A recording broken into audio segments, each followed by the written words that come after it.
bem tranquilo, viu? Um bate-papo. Olha lá. Pessoal, boa tarde a todos e a todas aí, na nossa live de todo sábado aí de prestação de contas, de bate-papo. Quero agradecer sempre vocês que estão aí conosco. Hoje, uma grande personagem política da Paranaense, aí, que tem um futuro promissor aí, o nosso companheiro Goura, do PDT, esse Goura aí, prisolista, um homem com compromissos e causas sociais muito definidas, um cara que tem um histórico bacana aí, de luta, e grande parceiro lá da Assembleia, uma pessoa que luta junto com a gente lá, para a melhoria da sociedade paranaense, viu, Goura? Obrigado de você ter aceito o convite, obrigado de você estar aqui hoje. Eu estou te apresentando para o pessoal aí, né? Mas você pode se apresentar também. Hoje a gente está fazendo transmissão cruzada, diferente ainda do que a gente fez sábado passado. Eu fiz a primeira com o Requião Filho, sábado passado. E hoje a gente está fazendo cruzado, então, assim, teus seguidores estão me conhecendo e os meus estão conhecendo você.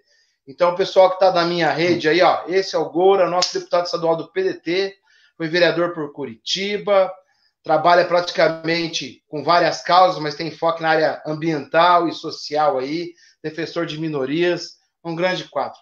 Em breve aí, se Deus abençoar, se não for agora, num outro momento, vai ser um grande prefeito de Curitiba ainda. Salve, Arilson, tudo bem? Quero dar um bom dia aqui para ti, para todo mundo que vai estar acompanhando a gente. Agradecer, Arilson, acho que a tua iniciativa aí de chamar os deputados para conversar e para mim, te falar assim, eu estou aqui hoje correndo, sábado de manhã, estamos na estiagem, né? Tá muito seco, mas tá um dia bonito, tá um dia de sol. E estou aqui fazendo almoço para as crianças, organizando a casa, correndo um monte de coisa. Até fiz a barba aqui para falar contigo aqui. Que bom, e bacana. Agradecer essa iniciativa. É muito bom a gente poder conversar. E você sabe, assim, desde o começo do ano passado que eu te conheci, eu não te conhecia, né, pessoalmente, e fiquei muito feliz que o Partido dos Trabalhadores ampliou a sua representação na Assembleia Legislativa, né, com a tua entrada, né, eram 3 deputados, e você e a Luciana entraram, mas a Luciana já esteve antes na Assembleia, e eu e você, de certa forma, somos calouros lá, né, mas a gente tem uma caminhada política muito coerente, né, então, desde o início, acho que a gente se aproximou bastante. No início do mandato, eu estava como independente, ali na Assembleia Legislativa, porque eu queria dar uma chance também para o governo, para entender os posicionamentos. Eu também chegando na Assembleia, vendo o jogo ali. Você lembrou, eu fui vereador aqui em Curitiba no ano de 2017, 2018, fui eleito pelo PDT, e na campanha em 2018 eu estava como líder da oposição ao prefeito Rafael Greca, aqui em Curitiba, e era líder do PDT também. E aqui na Câmara Municipal, 18 vereadores estavam candidatos a deputado estadual, 18 de 38, né, um número bem grande, inclusive a base do prefeito, o líder do prefeito, com toda a máquina, e eu fui o único vereador que se elegeu. E eu vejo assim, não quero aqui de forma alguma me gabar, não falo isso como orgulho, mas falo isso apenas como uma forma da gente entender que acho que você, eu e outros deputados assim deste campo, vamos chamar de progressista, isso mesmo. A gente está empenhado e comprometido com essa ideia constitucional, republicana, democrática, de que o poder legislativo existe para fiscalizar o executivo, né? E eu vi na minha experiência como vereador que pouquíssimos parlamentares têm essa disposição, e agora como deputado também, né? E só para concluir esse primeiro raciocínio aqui, essa saudação, na Câmara Municipal a gente teve um episódio que também foi marcante para mim, para eu ir para a oposição aqui ao prefeito de Curitiba, que foi a transferência da Câmara Municipal para a Ópera de Arame, para uma sessão fechada, um parlamento fechado, com policiais, com violência contra os servidores públicos. E a mesma coisa, a partir desse episódio, eu fui para a oposição, e a mesma coisa aconteceu conosco, né, no ano passado, quando o governo, né, orientando a sua base, a mesa executiva, transferiram a sessão que votou a Previdência, as alterações na Previdência dos servidores para a Ópera de Arame. E também ali, sabe, para mim foi um ponto marcante, porque eu saí dali e, em plenário, afirmei que estava indo para a oposição, porque deu, né, basta aquela forma de conduzir a política. E fico muito feliz de estar junto contigo nessa trincheira, Arilson. Saiba que eu tenho muita admiração por ti, pela tua caminhada, e você me inspira muito, assim, nas tuas colocações sempre em plenário, na articulação com os deputados. Eu acho que você consegue fazer, é isso que a gente está defendendo tanto, que é uma política crítica, mas propositiva, né? Então, Eu acho. obrigado. Obrigado, eu agradeço as tuas palavras e também a recíproca é a mesma. A gente sempre se deu bem desde a primeira vez que se encontrou. E eu acho que a gente faz uma coisa, agora, que é a política construtiva. Embora a oposição, como você coloca, tanto eu quanto você, quando a gente apresenta um problema, a gente procura aprender não, indicar a solução para o governo. Eu sei que, infelizmente, a gente hoje tem poucos deputados na oposição, que o governo ainda pratica, embora o governador seja jovem, ele ainda tem práticas da velha política, né? Não entro no mérito, eu não falo mal da pessoa, eu não sou assim, você também não. E eu acho que a gente tem que avançar bastante. Eu preparei alguns temas aqui, Gô. Temas não, para a gente falar assim rapidamente sobre Covid-19, né? Desemprego, população de rua, né? Temas assim, você fique à vontade para falar o que você quiser. A live é nossa, tua. Eu queria comentar umas pessoas que estão mandando um abraço para você aqui. Eu tenho um pessoal de Apucarana mandando abraço, ó, que é o Tiago Bolognese e a Camila Bolognese, são professores, são do PDT aqui de Apucarana. São pessoas aí que têm compromisso com a causa, ingressaram agora, estão mandando aqui. Ó. O Jadilson está mandando um abraço lá de Maringá, o Rezende de Jandaia do Sul, Leonardo de Orizona, a Pâmela de Mandaguaçu, o Beto de Paraíso, a Meire de São Jorge do Ivaí. Ô, Gora, estamos com uma audiência aí de muita gente do estado todo. Estou vendo que tem bastante gente de Curitiba, pessoas passando aqui falando oi, mas eu não conheço, deve ser pessoas ligadas a você. Então, assim, eu e o Gora vamos, durante a transmissão, responder algumas perguntas, é que a gente não conseguir, a gente responde depois. Então, Gora, eu queria colocar. Deixa eu só, Arilton, deixa eu dar. Eu não estou conseguindo ver direito aqui os comentários, eles estão aparecendo, mas eu não estou conseguindo voltar a eles. Acho que você está tendo mais controle. Só também cumprimentar, dar essa saudação a todos. Eu estou vendo aqui a Maria Luísa, que é uma grande amiga da minha mãe lá de Natal, está mandando uma saudação aqui para a gente, uma querida médica, defensora do SUS, Sistema Único de Saúde. Arilson, se você me permitir, posso te fazer uma provocação? Claro, aqui, à vontade. Quebrando um pouco o script, assim. Eu acho que a gente está todo mundo atordoado com os acontecimentos da política, com os acontecimentos correntes aqui, e parece que a gente não consegue se focar no prioritário, no principal, que seria justamente essa articulação contra o Covid-19, contra a pandemia, contra os impactos negativos que essa pandemia está trazendo, principalmente aos mais vulneráveis, mas a todo o campo, a economia, os microempresários.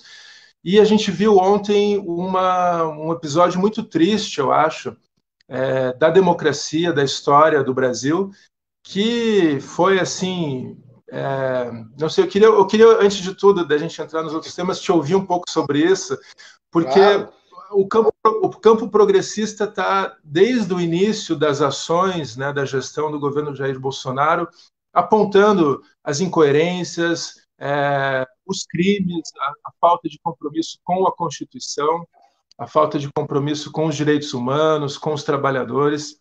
E parece que para muita gente, a partir de ontem, né, ou de hoje, isso ficou mais claro, né, ficou mais nítido.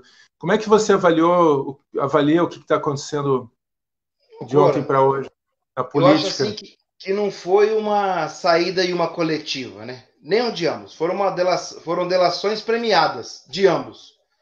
O Moro fez uma delação sobre o Jair Bolsonaro, que também fez uma delação sobre o Moro.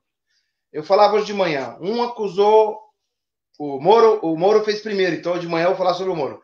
Moro acusou o Jair Bolsonaro de interferir na polícia para proteger a família, elencou alguns crimes, falou de prevaricação, comentou sobre prevaricação, sobre obstrução de justiça, etc. Né?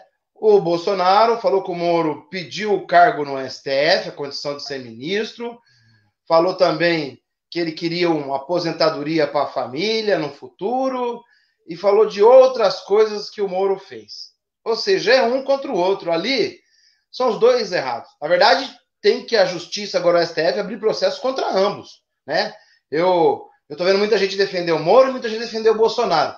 E hoje de manhã eu tuitei sobre isso. Falei, gente, é os dois. Não só um só. O que cometeram ali, ambos cometeram, são crimes. Os dois nunca usaram de forma imparcial os cargos, fizeram política com os cargos, tiveram lado partidário.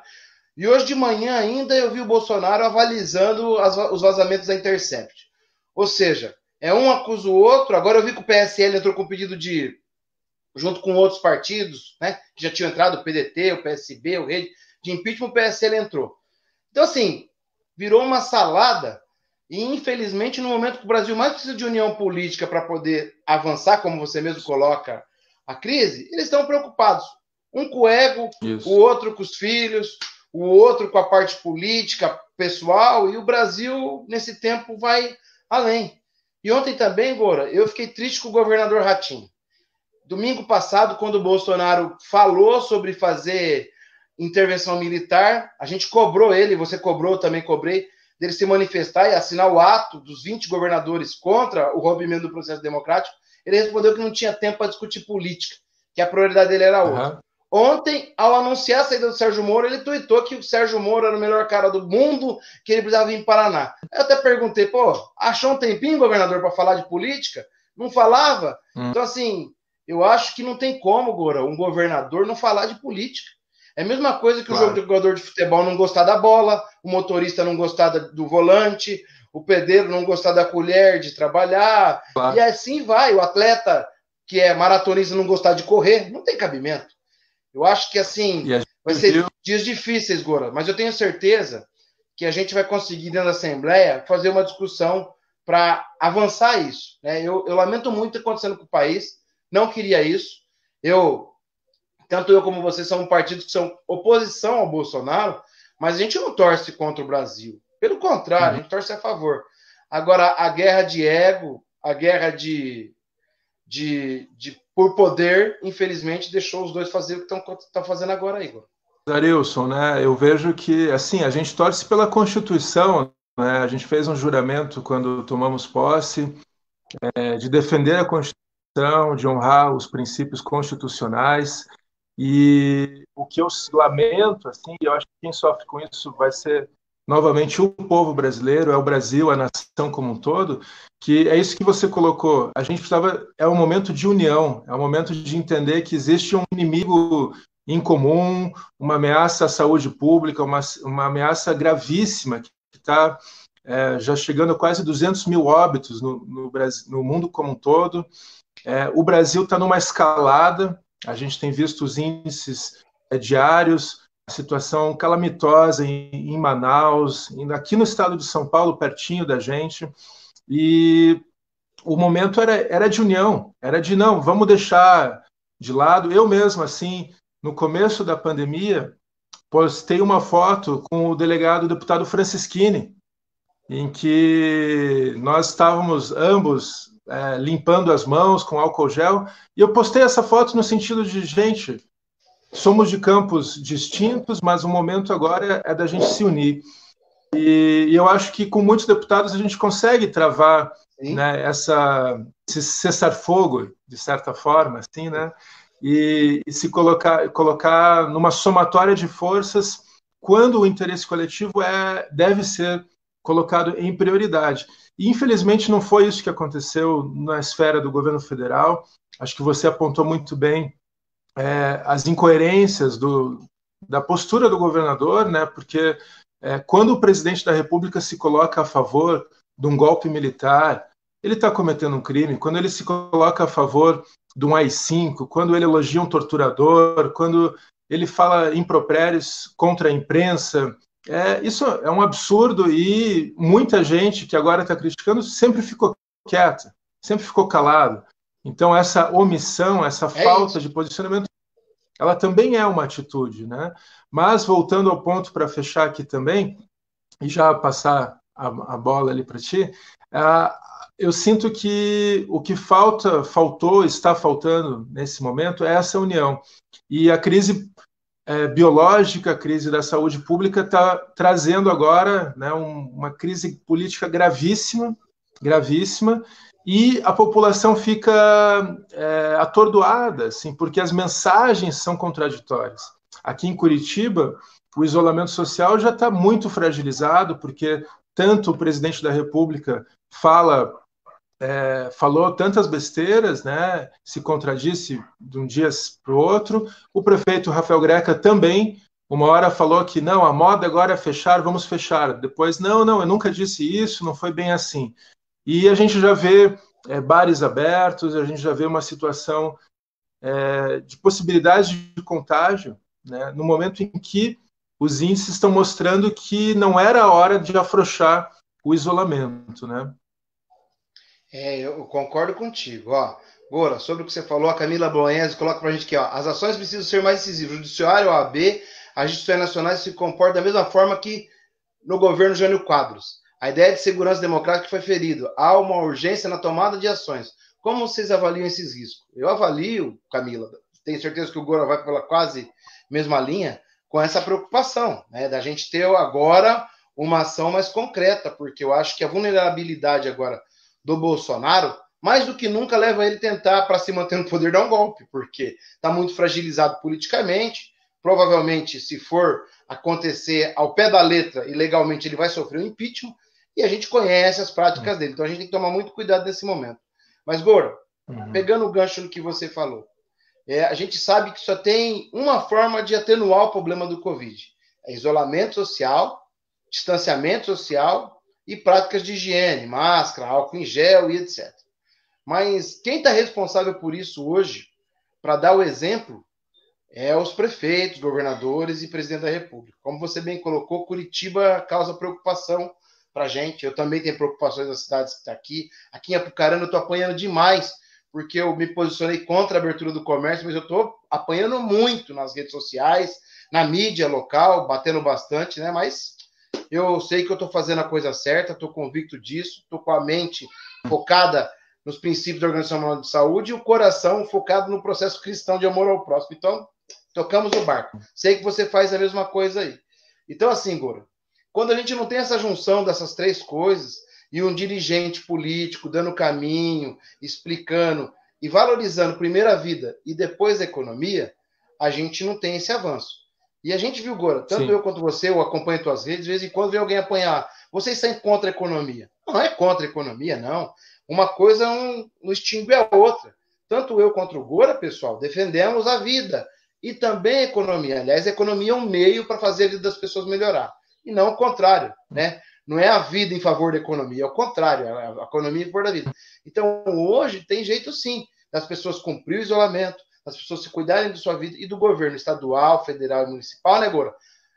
Entrar na parte econômica e promover subsídios financeiros para as empresas e para as pessoas ficarem em casa. É isso que eu e você defendemos, né? Não existe essa peixe aí. Esse povo, Goro, de MBL, de fake news aí, ficam colocando coisas que a gente defende a vida e é contra a economia, e contra o emprego, e contra o trabalho. Não, não é isso, não. Então a gente tem que sair dessa bolha aí, dessas conversas mentirosas, e colocar que a gente tem que, sim, valorizar a vida, defender o que é importante, e tanto eu quanto o Gora, nessa posição agora de comércio, a gente sabe que os comércios essenciais têm que ficar abertos, comida, pão, carne, farmácia, mas as pessoas que vão trabalhar e que vão usar tem que ter higiene para ir lá. Agora, os serviços supérfluos, digamos assim, as coisas secundárias, terciárias, etc., não precisa exatamente estar aberto agora. É isso, né, Gora? É essa postura que a gente tem que ter. Eu acho que é uma falsa disputa, né, Arilson, que foi colocada, assim, entre quem defende a economia e, assim, quem defende a vida. Mas calma aí, que tipo de disputa é essa, né? É um absurdo pensar nesses termos, porque você colocou bem, toda a economia, toda a sociedade, toda a organização social, ela tem como objetivo prioritário a preservação da vida. E eu acho que a gente está fazendo política porque a gente entende que a qualidade de vida das pessoas tem que melhorar. A qualidade de vida nas cidades, em Apucarana, em Curitiba, nas cidades paranaenses, no Brasil como um todo, a gente tem que criar cidades menos injustas, cidades menos desiguais, cidades mais sustentáveis de verdade, né, em que o acesso à cultura, à educação, aos equipamentos de lazer sejam disponíveis para todos, não apenas para uma classe privilegiada. E eu acho que a pandemia está escancarando, Arilson, justamente essas necessidades de um apoio, de um amparo social por parte do Estado. Né? O ex-senador Eduardo Suplicy, do Partido dos Trabalhadores, que é uma pessoa que merece toda a nossa admiração, de todos os brasileiros, ele defende há muito tempo, né, a renda mínima de cidadania, e foi o que aconteceu agora, né, durante a pandemia, que o governo federal queria dar R$200, né, e graças aos deputados, à Câmara dos Deputados, ao campo progressista, esse auxílio subiu para R$600, um fundo que deveria ser permanente, não deveria ser só na emergência, né? E deveria ser até mais do que isso, a gente garantir com que todos tenham acesso aos serviços de saúde, de educação, e o mínimo para se sustentar, para ter uma vida digna, para poder correr atrás de um emprego, poder correr atrás dos estudos. E eu acho que a pandemia está mostrando isso. A gente fez, Arilson, e você também tem atuado dessa forma na defesa dos trabalhadores, né? Então, diversos requerimentos pedindo que justamente essas pessoas que estão tendo que trabalhar nos serviços essenciais, a gente está falando aqui de policiais, de servidores da saúde, de agentes penitenciários, todos aqueles que estão no ramo da alimentação para atender, dos mercados do abastecimento, eles tenham o apoio das empresas e do poder público, para que eles não percam os empregos, para que eles tenham EPIs, equipamentos de segurança, de proteção, para execução do seu trabalho. E ontem, Arilson, eu estive em Guaratuba, eu fui lá a pedido do Corpo de Bombeiros, para quem não sabe aqui está acompanhando, eu, além de ser membro de 5 comissões que eu faço parte, né? O Arilson depois fala aqui quantos que ele está, mas ele está na Comissão de Finanças, que é uma das mais importantes da Assembleia, mas eu estou presidindo a Comissão de Meio Ambiente, Ecologia e Proteção aos Animais da Assembleia, e o capitão do Corpo de Bombeiros me convidou para ir lá a Guaratuba para ver uma situação gravíssima de incêndios que estão acontecendo, incêndios criminosos, e eu desci, eu tenho feito o isolamento, praticado quase todas as agendas de forma virtual, mas ontem, a pedido do capitão, eu desci. E eu me assustei, Arilson, de ver, tanto no litoral, mas também aqui transitando por Curitiba, este afrouxamento ou um pouco caso por parte da população em relação às necessidades destes cuidados contra o Covid.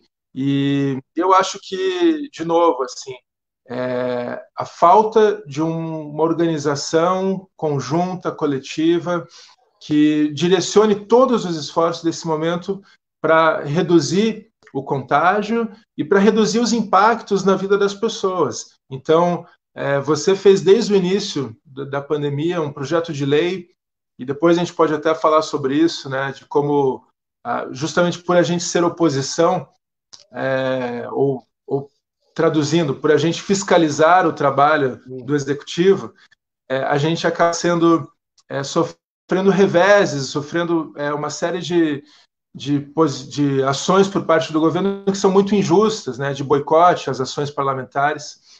Mas eu estava falando justamente de que a presença do governo deveria estar direcionada nesse sentido agora. Evitar o contágio, a gente ter muito mais testes que a gente não está tendo, o acesso aos testes, a facilitação dos testes e o apoio irrestrito justamente àquelas populações mais vulneráveis. A gente está falando de população em situação de rua, a gente está falando dos trabalhadores que não podem fazer o trabalho domiciliar, ou deixar de trabalhar, que precisam estar ali na labuta, e essas pessoas precisam do apoio do Estado. Então, eu acho que esse momento crítico, trágico que a gente está vivendo, eles são justamente o momento em que a gente tem que valorizar os serviços públicos, o SUS, a educação pública, o acesso e a presença do Estado para quem realmente precisa. O César Alexandre, que é professor da Unespar de Paranavaí, está mandando um abraço para nós aqui e está falando que a gente está correto em seguir a ciência. É hora de usar a ciência para criar condições totais de defesa da vida da nossa população, especialmente para os mais fragilizados. E você trabalha bastante com a população fragilizada, com a população de rua, uma das suas bandeiras, né? E assim, Gora, está aqui o Josias de Jardim Alegre também colocando da importância desse tema e da questão dos mais fragilizados. Gora, uma das preocupações que eu tenho, claro, são várias com essa questão da pandemia, né? O Edson Cadari de Santo Antônio da Platina faz a mesma pergunta que o rapaz de Paranavaí e de Jardim Alegre. Então, assim, com a população de rua, né? Eu também tenho essa preocupação muito grande, porque a gente fala de isolamento, fala de condições, todo mundo que faz isolamento tem uma casa para poder fazer isolamento, tem algum lugar. E a população de rua? Não tem condição nem de ter água, não tem condição de ter o álcool em gel, de ter máscara, não tem nem alimento, porque a gente às vezes esquece, fica falando de máscara, de álcool em gel, de isolamento, mas a principal forma de enfrentar o vírus é a imunidade. A imunidade tem que ser comida, água, sol, que dá a vitamina D, e essas pessoas da população de rua hoje não têm essa condição. Eu vejo com preocupação o quadro, principalmente em Curitiba. Eu vejo que o Greca foi um prefeito ausente em políticas sociais para moradores de rua, foi uma política excludente, na verdade, na questão social de Curitiba, né? Uma pessoa que usava até ter nojo de pobre na campanha, eu não tenho por que não falar isso e não lembrar isso às pessoas, mas exemplo do Greca, sabe, Gora? Está acontecendo em outras cidades de não cumprir as regras da Organização Mundial de Saúde e favorecer grupos econômicos em determinação da população mais vulnerável. E isso vai ter uma consequência muito grande, principalmente no pico da pandemia do Paraná, que está sendo previsto para dia 10 de maio ao dia 25 de maio, aí, um período digamos assim, de atingir a fase aguda do processo e depois a curva começar a cair. Gora, eu estou vendo que vai morrer muito mais gente pobre do que as outras classes nesse momento. Então, assim, o exemplo no caso de Curitiba, o Greca tinha que dar. O governador Ratinho teve sexta-feira em Maringá, no HU, disse que vai estudar medidas para abrir shoppings e outras categorias econômicas agora em breve. Oi, moça bonita, tudo bem? Oi. Tudo bom? Tudo bem? Então, essa é a Sofia, gente. Bom, Sofia? Então, assim, a nossa preocupação, Gora, é que a falta de comando central por parte do governo federal em dar a linha desses processos faltou, e a gente ocorre agora que governadores tomam decisões distintas uma do outro, prefeitos distintos uma do outro, e virou uma condição ideológica de enfrentamento ao coronavírus. O que não deve ser, porque o coronavírus é uma doença, é um vírus, e a ciência tem todo um regramento. Então não devia ter questão ideológica. Arilson, é como essa galera, a outra aqui, ó, a Tulasi. Como que é o nome dessa? Tulasi. Tula. A Sofia e a Tulasi, as duas meninas. Galera, eu tô aqui numa reunião aqui agora, desçam lá. Arilson, eu acho assim, a gente está tendo uma demonstração de que as políticas sociais são importantíssimas, né? Que não dá para deixar tudo na mão do mercado, na mão invisível do mercado, que o Estado ele existe justamente para garantir o bem-estar de todos, para garantir um desenvolvimento social, um desenvolvimento, o combate de desigualdades tão profundas e históricas que a gente tem no nosso país. E aqui em Curitiba você falou da situação da população em situação de rua, e é isso, assim, a corda vai ruir no ponto mais fraco, sempre, né? No ponto mais vulnerável, mais frágil. E o prefeito Rafael Greca, não agora, né, que é o último ano de sua gestão, que espero que seja a última, ele tem se colocado desde o início, desde a campanha, na descontinuidade de políticas que promovam a dignidade humana, que promovam a redução de danos nessa parcela da população. E Curitiba, ela passa uma imagem para o resto do país e para o mundo de uma cidade, de um paraíso na Terra, como o próprio diz, o hino da cidade fala, assim, que é um hino eufemista, assim, e que, claro, parte de uma mentalidade da época, mas que ainda hoje em dia é presente. Então, a prefeitura tem feito investimentos assim questionáveis, sabe, em equipamentos da cidade. Durante o meu mandato como vereador, junto com a vereadora professora Josete e outros, nós nos colocamos completamente contra a privatização da saúde aqui, que foi um processo que aconteceu via OS, via organizações sociais, e ficou muito claro que o prefeito não tem uma preocupação social, que a preocupação dele é se manter no poder e é governar para esses grupos que majoritariamente determinam e influenciam a política em Curitiba e no estado como um todo. E eu acho que a política não é para isso, né? Como agora, segunda-feira, a Câmara Municipal de Curitiba vai votar, Arilson, até pedir que você, né, como presidente do Partido dos Trabalhadores no âmbito estadual, talvez pudesse também se manifestar no âmbito institucional. A Câmara Municipal vai votar o regime de urgência do projeto que prevê um auxílio de R$200 milhões para as empresas do transporte coletivo de Curitiba. Eu lembro aqui a todos que algumas semanas atrás os trabalhadores do transporte, os motoristas e cobradores, foram surpreendidos com um corte nos seus salários, né? A gente já convive com uma das tarifas mais caras do Brasil e as empresas alegaram que houve uma queda brutal de arrecadação e que, com isso, eles pagariam apenas a metade do salário dos trabalhadores. E agora o prefeito quer dar R$200 milhões em forma de subsídio para as empresas. Eu acho que é assim, mais uma das ações equivocadas do prefeito, que mostra essa falta de visão social. Curitiba, eu estava dizendo, antes das crianças chegarem aqui, a gente convive com esse mito de uma cidade sustentável, de uma cidade completamente sem problemas. E não é isso. É uma das cidades mais desiguais do Brasil, uma cidade com índices de violência gravíssimas e com problemas sociais e ambientais muito sérios. Então, eu acho que a pandemia está escancarando isso. Na questão da população em situação de rua, tanto a Defensoria, quanto o Ministério Público, quanto várias entidades da sociedade civil que cumprem, às vezes, essa lacuna que o poder público não preenche, né, de apoio, de amparo, de auxílio, muitas vezes por um sentimento, né, como você falou, cristão, de amor ao próximo. As pessoas estão fazendo isso, diversas ações solidárias, mas esbarram numa dificuldade da prefeitura de querer, de fato, trazer essas pessoas à inclusão social. É muito mais fácil tirar de cena do que fazer um trabalho sério nesse sentido. Eu lembro aqui, para concluir, a gente teve na gestão passada projetos como, por exemplo, guarda-volumes para as pessoas em situação de rua, para as pessoas poderem, aos poucos, irem recuperando a sua dignidade, de poder ter um local para guardar os seus pertences, de poder, sabe, começar uma política de redução de danos e de inclusão social.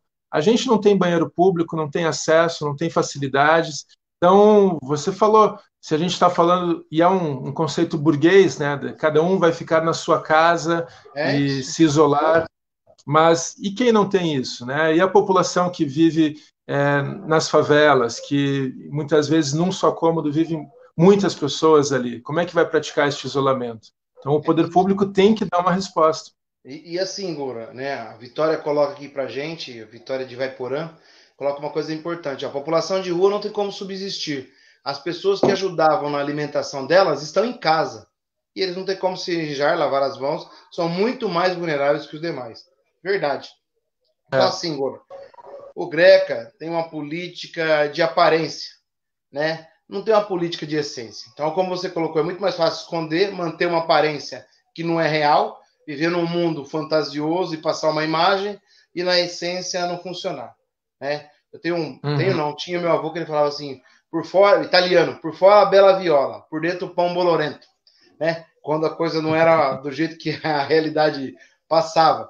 Então, assim, a gente tem essa preocupação, eu, você, outros companheiros e companheiras também tem, mas tem gente que não tem preocupação com isso, que prefere usar outra forma para poder enganar o sistema, maquiar a realidade e vender uma coisa que não existe. E aí, Gora, fazer a tal da politicagem, que é a coisa mais baixa e nojenta, asquerosa que a gente pode ver. Eu vejo, num momento desse, a pessoa fazer politicagem é um crime contra a humanidade, é uma falta de sensibilidade imensa, e eu fico com preocupação com essas coisas aí. Eu vejo, assim, a gente tem que ficar cobrando coisas que parecem tão visíveis e corretas para as pessoas e tem que ficar colocando a pessoa de volta no bom senso. Segunda-feira a gente vai receber um secretário de Educação do Estado para cobrar medidas dele sobre esse EAD, esse ensino à distância, que é outra pauta polêmica, que você sabe que eu não sou contra o ensino à distância. Eu sou contra ele valer como nota, contar como uma aula dada, querer oferir qualidade, porque não consegue oferir qualidade. As pessoas malemar têm acesso, as pessoas têm dificuldade de internet. Olha, você tem Curitiba e eu em Apucarana.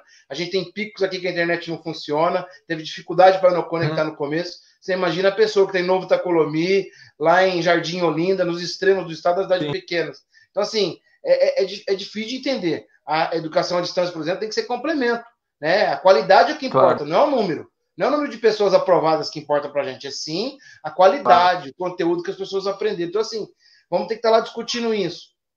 Tivemos esse dia que chamar a atenção do governo para o auxílio emergência criado pelo governador do Paraná de R$50, Gô. Você votou junto comigo, a gente votou para aprovar o auxílio, né? Mas o Fundo de Combate à Pobreza tem 300 milhões, gastaram 60 milhões, sobrou 240 milhões, e eles estão usando 39 milhões apenas desse fundo para dar R$50 para 300 mil pessoas quase no Paraná. E aí, nessa semana, a gente foi informado que, após 2 semanas de aprovação, ou seja, 14 dias, nem começou. Ou seja, não é a prioridade, entendeu? Enquanto outras coisas estão acontecendo. A gente tem dificuldade de entender como é que consegue manter um programa de liberação de dinheiro para asfalto para o município e faz no valor de 200 milhões e dá um auxílio de 39 milhões para a população. Então, assim, é muito distante, né, da forma da gente pensar. Então, eu acho que a gente tem que lutar, viu, Gora? Né? Junto. Arilson, faço a crítica pertinente nesse momento, mas, assim, eu não vou entrar nesse mérito dessas coisas agora. Mas depois que passar esse período, com certeza, a gente vai ter que colocar uma agudez na nossa cobrança, porque não dá para entender que aconteça isso num momento desse, né? Eu vejo você aí... Wilson, eu acho que está escancarado também, e é importante que todo mundo, toda a sociedade paranaense perceba isso, né? Veja, além das imagens publicitárias ou do discurso fácil da publicidade, que tem um projeto em curso aqui no governo do Paraná, que é uma continuidade, esse governo do governador Ratinho Júnior é uma continuidade do governo Beto Richa, tá, gente? Não se enganem, se vocês observarem, todo mundo que estava com o Beto está junto com o governador Ratinho Júnior, a mesma mentalidade na área da segurança, na área da educação, na área da saúde, continua, tem uma continuidade, e o que está em curso aí é esse discurso mequetrefe de Estado mínimo, de diminuição do Estado, de otimização,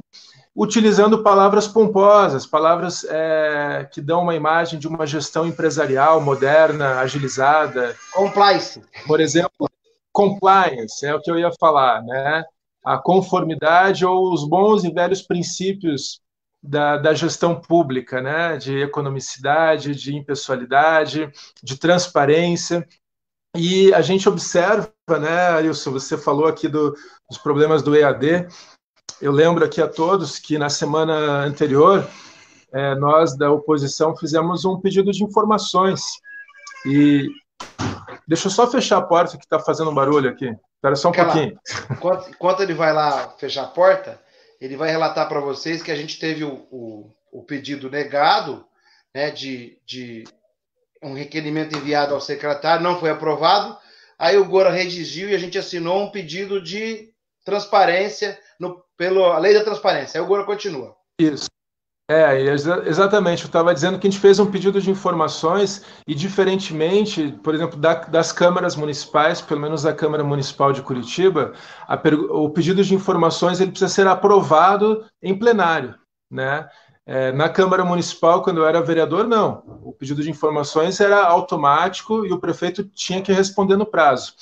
E na Assembleia, não, né? O pedido precisa ser aprovado. E a gente fez uma série de questionamentos sobre a escolha deste ensino à distância, desde da empresa que estava fazendo o aplicativo, que tinha uma série de questões, tem uma série de questões ali que precisam ser melhor elucidadas, perguntando os valores, os contratos, etc. Qual que é o nível de acesso aos dados, né, dos usuários que o aplicativo Sim. permitiria. E a base de apoio do governador derrubou esse pedido. Então, assim, qual que é a coerência da gente falar em compliance, que, em bom português, conformidade com princípios da gestão pública, e vetar um pedido de informações que visa transparência, que visa aumentar os mecanismos pelos quais a população e nós, deputados, podemos fiscalizar os atos do Poder Executivo. Então, muito... Você falou de politicagem, e é isso que eu vejo, assim, porque quando é conveniente, se aprova. Quando não é conveniente, você põe uma cortina na frente para que aquilo não seja visível. E é isso que está acontecendo. Existe um programa em curso, que é um programa de privatização da educação no estado do Paraná. E eles vão levar isso adiante. Aqui em Curitiba, eu lembro que desde 1993, se não me engano, ou 96, a merenda nas escolas da rede pública municipal é terceirizada. É terceirizada para uma grande empresa, a Risotolândia, que inclusive atende, tem o estado do Paraná como um dos seus grandes clientes, e desde dos anos 90, a merenda na rede pública municipal de Curitiba é terceirizada. Arilson, eles querem fazer isso também no estado. Eles querem terceirizar a merenda e chegar no momento em que vão terceirizar a escola. Como o próprio secretário falou tempos atrás, em entrevistas, não, a ideia de um voucher, em que a pessoa vai escolher a sua escola privada para colocar os seus filhos. Não é essa a função da educação pública, não é essa a função do Estado, e eu acho que essas pessoas que estão atualmente no poder têm essa visão muito comprometida com essa visão de mundo.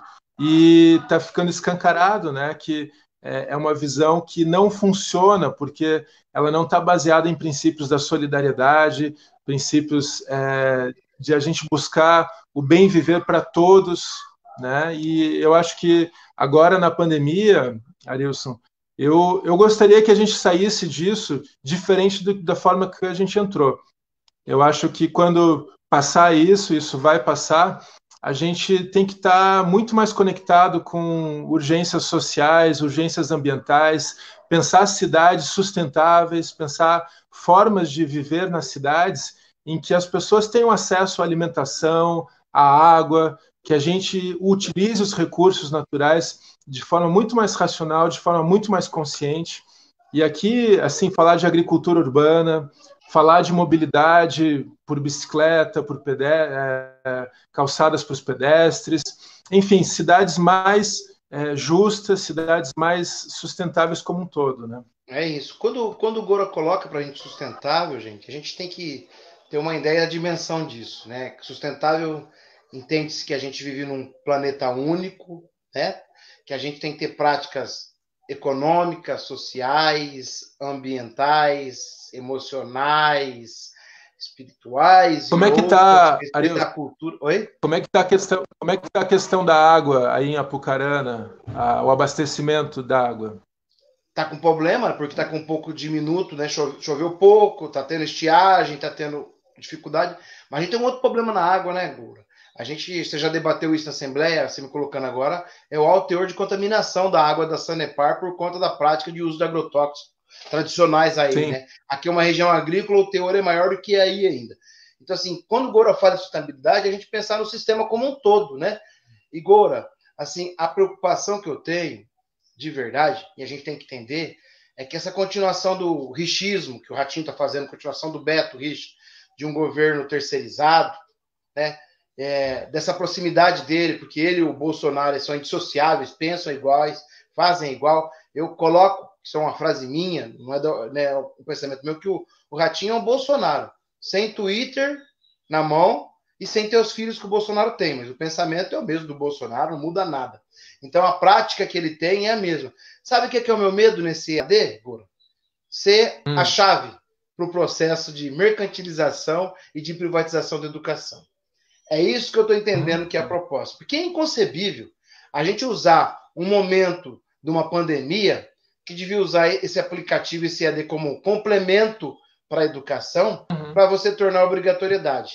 Usar a lei para dispensar a licitação para contratar a televisão para fazer a publicidade, contratar o aplicativo da forma que foi. Então, a lei que a gente aprovou, as exigências que a gente aprovou na Assembleia para não ter licitação, é para questões relacionadas ao coronavírus, ao combate, e não ao complemento educacional que devia ser. Esse é o meu entendimento, sabe? Mas a gente vai discutir isso num momento melhor, e se não der para discutir na Assembleia, nós vamos discutir na Justiça, não tem problema, nós vamos para cima disso.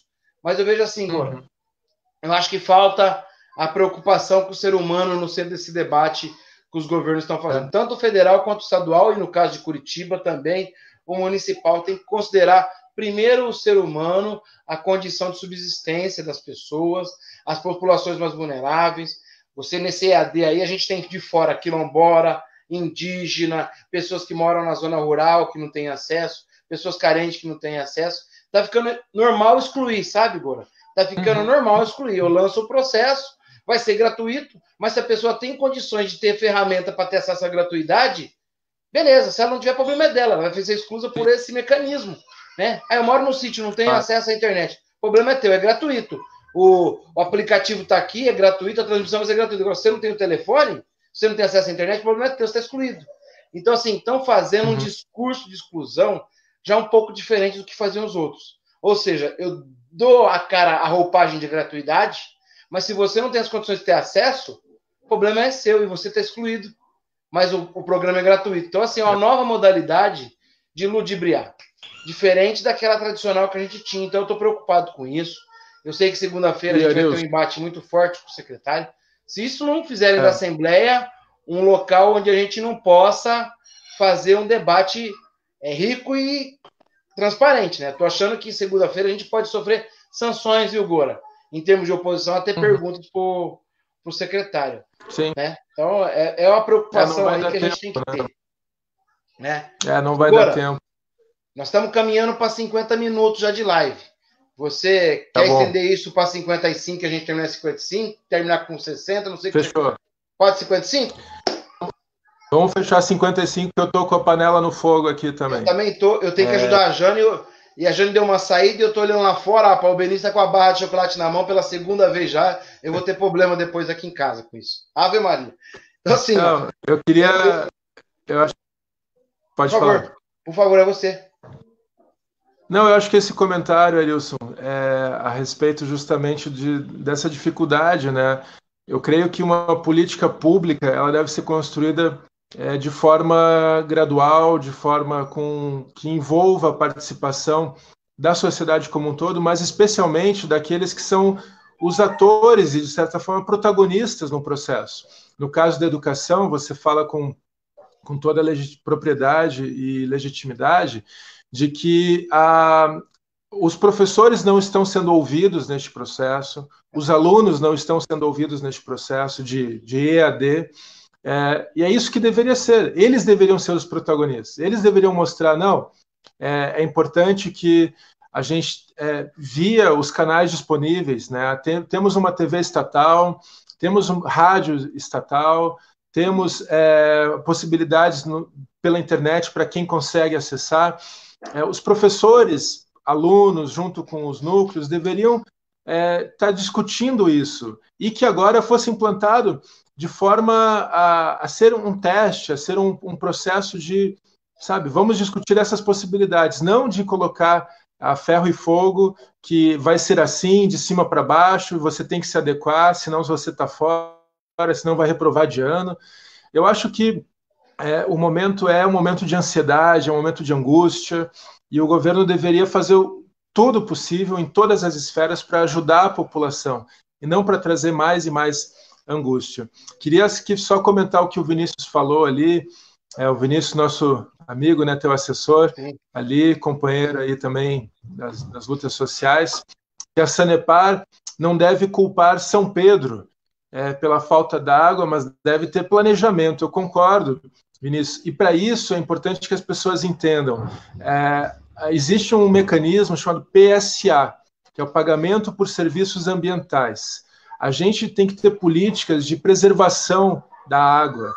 E a pessoa que mantém um bosque em pé, o produtor rural que protege as nascentes, que protege a mata ciliar, essa pessoa ela tem que ser valorizada pelo Estado. O Estado tem que dar um apoio para essas pessoas para que elas mantenham as suas florestas em pé. E com isso, a gente vai garantir com que a água venha sempre, né? A crise de estiagem desse ano, que é histórica, ela pode muito bem, no ano que vem, atingir um novo patamar. E o ano que vem ser histórico, ser pior do que esse. Então, a gente tem que ter políticas de preservação das nascentes, dos mananciais, das áreas de represamento da água, de abastecimento dos municípios. E isso é muito sério. Eu queria até propor aqui, Arilson, a gente está estudando possibilidades, por exemplo, a gente tem que ter políticas de captação da água da chuva, de permeabilidade do solo. Então, todas as edificações daqui para frente, públicas e privadas, no meu entender, devem vir com essa nova preocupação. Então, não faz sentido a gente ter um novo hospital, uma nova escola ou uma nova edificação particular, se também não for incluída ali a captação da água da chuva, calçadas, como eu disse, permeáveis, que a água da chuva volte a penetrar e fazer esse trabalho. E aqui eu quero concluir, Arilson, colocando assim, o governo do Paraná está sem uma Secretaria de Meio Ambiente. A gente tem, na prática, 2 secretarias de agricultura, porque o secretário, a Secretaria de Meio Ambiente, a SEMA, desde o início do ano passado, virou Secretaria do Desenvolvimento Sustentável e Turismo. E ela está cada vez mais preocupada com as indústrias e com a agricultura, né, o que não é, de forma alguma, ruim, né, a gente pensar na agricultura, pensar na indústria, mas a gente não pode deixar de pensar no meio ambiente. Né, e é isso que está acontecendo. A Meire está falando energia solar, energias renováveis, a gente tem que apostar nisso cada vez mais. Mas eu coloco essa preocupação, a gente está sem Secretaria de Cultura, e ficamos 8 meses, quase um ano, sem superintendente de cultura no estado do Paraná. E na questão ambiental, você falou que há um alinhamento do governo Ratinho com o governo Bolsonaro. Na questão ambiental, muito isso se coloca, porque a gente está vendo um desmonte de políticas ambientais no nível federal, no nível estadual. E, gente, se a gente não preservar as nascentes, se a gente não preservar as florestas do Paraná, a gente não vai ter água nos municípios. Então é importantíssimo que... E água de qualidade, água pura, água boa, né? Então a gente tem que ter o avanço dessas políticas. Arilson, quero te agradecer, deixar aqui um salve para todo mundo que acompanhou essa conversa. Obrigado aí pela oportunidade de compartilhar um pouquinho, de ficar mais conhecido para outros públicos aí. Quero marcar, pós essa situação, a gente marcar uma visita aí na região, junto contigo. Com certeza. E estamos juntos, tá? Estamos juntos aí para fazer um Paraná menos desigual, mais justo e que avance no sentido deste bem viver para todos os paranaenses. Eu que agradeço você, Gora. Eu aprendo muito contigo. Gora tem uma visão de futuro, um homem de futuro, eu falo sempre. Pensa aí em causas holísticas, causas sustentáveis, etc. Tem um bom trato com a gente. Nesse aparato que ele fala da captação de chuva, a gente tem que priorizar a energia solar também, porque é uma energia gratuita, é ecologicamente correta, não faz com que a gente use a água para fazer energia. Tem todas as outras coisas assim que a gente pode ajudar. Agora, quero agradecer você, contar contigo aí na caminhada, da gente debater, discutir. Força, fé aí, meu irmão. Tudo isso vai passar, a gente vai resistir e a gente vai conseguir sim. Se Deus quiser, em breve, fazer com que as políticas públicas sejam a preocupação de todos os governantes, que a gente saia com uma coisa positiva, pelo menos, dessa crise. Que as pessoas entendam que é importante ter um Estado forte, interventor, que promova a saúde, segurança pública, cidade sustentável, que é pela mão do Estado. A mão invisível do mercado ficou comprovada que não existe para o bem da sociedade. O Deus do mercado também não existe. O que existe mesmo são pessoas, somos nós que construímos um Estado melhor. Um abração, bom almoço aí, te cuida, tamo junto. Um abraço. Um abraço, Arilson. Até. Valeu a todos aí, gente. Obrigado da audiência de vocês aí.